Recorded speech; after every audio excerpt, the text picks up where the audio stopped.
இதான் நம்ம கட்டை விரல் கட்டை அழுத்தி கேமு. நம்ம கவிதா நாகராஜ் யூடியூப் சேனல்லேருந்து இதை அப்கிரேட் பண்ணுறோம். கொஞ்சம் லைக் மட்டும் சப்ஸ்கிரைப் மட்டும் பண்ணி வச்சுக்கோங்க. இது போல் நிறைய வீடியோ தொடர்ந்து வரும். இப்போ நம்ம ஜீவித் யூடியூபரும் தருண் யூடியூபரும் ஆட போகிறாங்க. எப்படி ஆடுறாங்கன்னு பாருங்கள். இதான் கேம் பிளே. கட்டை விரல் கட்டை அழுத்தி கேம் எப்படி இருக்குன்னு நல்லா பார்த்து சொல்லுங்கள் ப்ரோ. இப்போ ஜீவித் யூடியூபருக்கு நம்ம டேமேஜ் இதுவும் நம்மளுக்கு டேமேஜ் மேலே டேமேஜ் தராதே.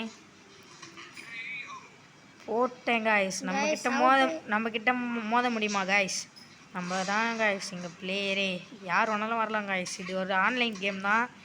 இப்போ நான் ஆடிட்டு உங்களுக்கு இந்த கேம் லிங்க்கை நான் அனுப்பிச்சி விட்றேன். எல்லாம் இறக்கி விளையாடுங்க. இது ஒரு செமையான கேம். இங்கே பாருங்கள் காய்ஸ், அடின்னு அடித்து என்னை நாக் அவுட் பண்ணுறதுக்கு இன்னும் கொஞ்சம் நேரம் தான் வச்சுருக்காரு. ஒரு சரியாகிறார் காய்ஸ். இருந்தாலும் நம்மக்கிட்ட ஈடு கொடுக்க முடியுமா காய்ஸ்? அங்கே பாருங்கள், நம்ம தான் காய்ஸ். நம்மளை எவனாலே அடிச்சுக்க முடியாது. நம்ம தான் வின்னர். இந்த கேமோட வின்னர் தருண் யூடியூபர்.